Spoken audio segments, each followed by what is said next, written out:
사업소득에 대한 종합소득세를 신고할 때는 필요경비를 제대로 적용해야 합니다. 사업소득에서 발생하는 사업소득금액은 1년간 사업에서 벌어들인 총 수입 금액에서 같은 기간 사업에 지출된 비용들을 빼준 금액인데요. 이렇게 구해진 사업소득 금액이 종합소득세 신고에서 사업에서 발생한 소득으로 신고되는 금액이기 때문입니다. 여기서 사업에 들어간 비용을 필요경비라고 하고요. 예를 들어서 사업에서 발생한 연간 총 수입이 1억 원이고 사업에 들어간 비용이 총 8천만 원이었다면 종합소득으로 신고할 사업소득금액은 2천만 원이 되는 겁니다. 이 2천만 원이 사업소득금액이 돼서 이 금액을 기준으로 소득공제, 세액공제 등을 적용해서 납부할 종합소득세 세금 금액이 결정되게 됩니다. 그런데 만일 비용인 필요경비를 잘못 확인해서 6천만 원이라고 신고해버렸다면 사업소득 금액은 4천만 원이 되고 신고 납부할 종합소득세 금액은 훨씬 많아지게 됩니다. 신고를 잘못해서 비용은 비용대로 이미 다 나갔는데 세금은 세금대로 훨씬 더 많이 내야 하는 문제가 발생하는 겁니다. 종합소득세 신고에서 연간 총 수익 금액과 들어간 총 비용 모두 신고자가 직접 신고하는 거라서 신고에 각별히 주의해야 하고요. 특히 필요경비 빠뜨리는 것 없이 꼼꼼히 잘 챙겨야 합니다. 여기서 필요경비를 인정받는 방법은 두 가지 방법이 있는데요. 하나는 실제로 지출한 비용들을 장부에 작성해서 필요경비로 인정받는 방법이고요. 다른 하나는 단순경비율이라고 사업 업종에 따라서 세법에서 이미 정해진 비율만큼 필요경비로 인정받는 방법입니다. 두 가지 방법 중에서 어떤 방법으로 필요경비를 처리할 건지는 신고자가 직접 선택해야 하는데요. 어떤 방법을 선택하는 게 내게 더 유리한지 따져보고 선택해야 합니다. 오늘 영상은 실제 지출된 비용들을 기준으로 필요경비를 산정할 때 어떤 지출 항목들이 사업과 관련된 지출인 필요경비로 인정되는지를 확인해 보겠습니다. 필요경비로 인정되는 비용 항목들에 어떤 것들이 있는지부터 확인해 보면요. 홈택스로 종합소득세 신고서를 작성하다 보면 사업소득에 대한 총 수익금액 및 필요경비를 입력하는 화면이 있는데요. 이 화면에서 일반관리비 부분을 보면 사업비용으로 인정되는 항목들을 볼 수 있습니다.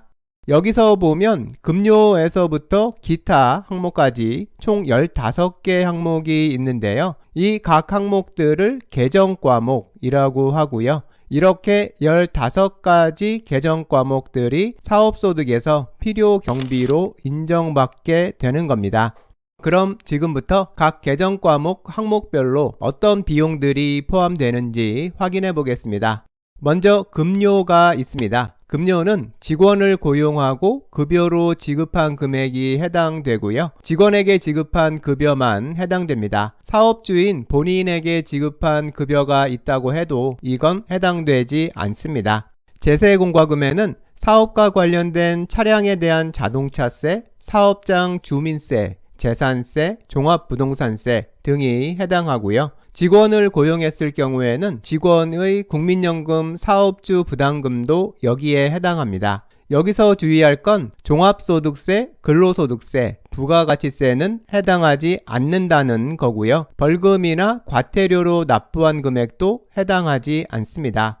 임차료는 임차 중인 부동산에 대한 대가로 임대인에게 지급한 월세하고 관리비가 해당합니다.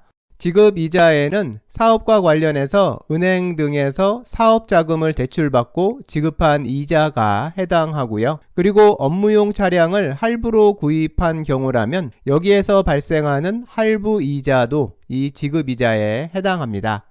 접대비는 거래처와 거래관계를 원활하게 하기 위해서 지출한 비용이 해당되는데요. 접대비 지출권은 규정에 맞게 지출해야 하고요. 지출한 증빙 확보가 중요하니까요. 이런 내용 잘 준수해서 사용해야 하고요.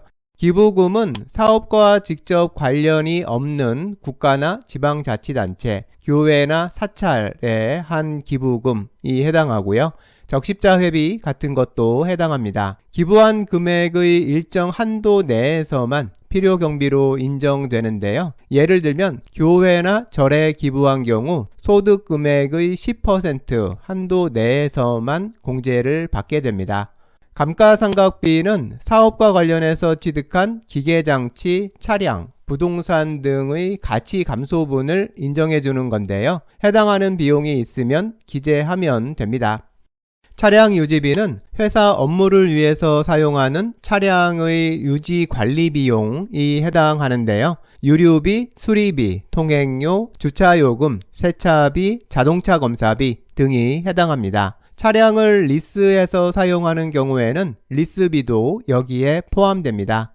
지급수수료는 주로 용역 서비스를 제공받고 지출한 금액이 해당하는데요. 각종 증명서 발급 수수료, 은행 송금 수수료, 세무 관련 기장 수수료, 컨설팅 수수료, 컴퓨터나 소프트웨어 비용, 청소 용역비, 카드 연회비 등등이 해당합니다. 소모품비는 사무실용 소모품, 청소용품, 비품 등이 해당하고요. 취득가액이 100만원 이하인 경우가 해당합니다. 복리후생비는 종업원의 복리후생을 위해 지출한 비용이 해당하는데요. 비용 수혜자는 종업원이어야 하고요. 직원 식대, 직원 경조사비, 회식비, 야유회비 등이 해당하고요. 회사가 부담하는 직원의 산재보험, 의료보험, 고용보험료 등도 해당합니다. 운반비는 사업과 관련된 운반비용이 해당합니다. 업무상 택배를 보낸 경우나 용달이나 퀵을 쓴 경우 비용하고 상차비, 하차비 같은 것들이 해당하고요. 광고 선전비는 제품 판매를 촉진하기 위해서 홍보에 사용한 비용이 해당합니다. 전단지 제작 배포 비용, 간판 설치비, 카탈로그 제작 비용, 마케팅 대행 비용, 신문이나 인터넷 광고 비용 등등이 해당합니다. 여비 교통비는 업무와 관련해서 출장을 다녀온 경우 발생한 비용이 해당합니다. 교통비, 식대, 일비, 주차비 등이 해당하고요. 기타 비용은 지금까지 항목들에 포함되지 않은 사업 관련 비용이 해당합니다. 통신비, 수도요금, 전기세, 난방비, 수선비, 보험료, 교육훈련비, 외주비, 직원 퇴직금 등이 여기에 해당합니다. 이상에서 사업소득에서 인정되는 일반 관리비에 해당하는 필요경비에 대해서 정리해봤습니다. 이 중에서 해당하는 지출이 있으면 지출을 증명할 카드 영수증이나 세금계산서 같은 증빙서류들 잘 챙겨두고요. 해당 내용을 장부에 꼼꼼히 기록해서 모두 필요경비로 인정받으면 됩니다.